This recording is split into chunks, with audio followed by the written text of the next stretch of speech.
lakini gavana wa Samburu alikuwa hapo na anajua hiyo mifugo sio wao. Hiyo mifugo ni ile ziliibiwa kutoka Isiolo County, kutoka Merti Sub County, kutoka Cherab na Chari, na anajua vizuri sana. Lakini vile alisema watu walikuja ku raid ama walikuja kupigana ndio wachukue mifugo yao, na hiyo si ya ukweli. Kwa hivyo mimi nasema governor wa Samburu, ujumbe yangu ni sio fair wewe kama kiongozi kuside na watu wako, kwa sababu wewe ni kiongozi. Kama ni kiongozi anafaa kujali kila mtu, lakini wewe ulijali watu wako na ulitaka wengine wamalizwe.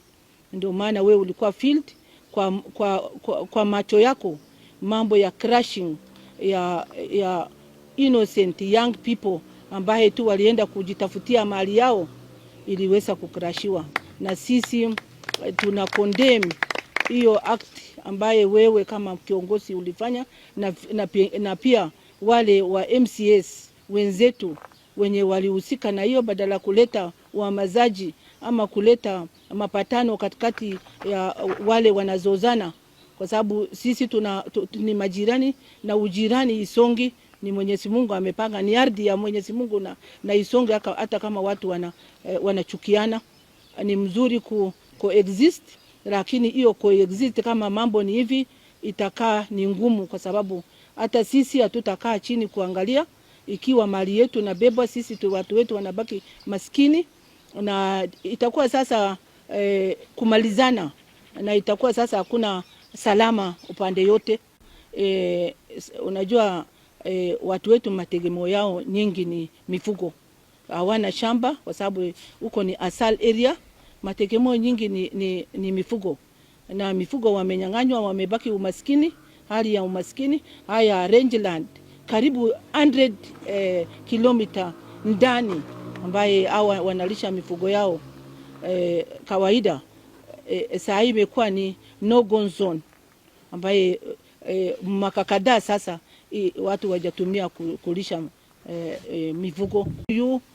To act on our issue, we are suffering within Isiolo in terms of the government and in terms of insecurity, ambaye tunaona response ya serikali ni very slow on our side.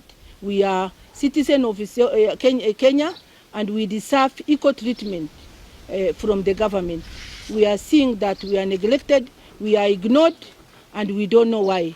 That connotation that Borana as a militia, like OLF, that maybe have resulted to that very heavy force and excessive force used against our young people, who by seeing their livestock just closer to the, within their area, they are raided from them and grazed just closer to their area. They say because there is no response from the government side, they decided to go for it. There was no planned, raid. That was just, an effort to recover their taken away livestock. But the kind of response from the other side was a well planned attack.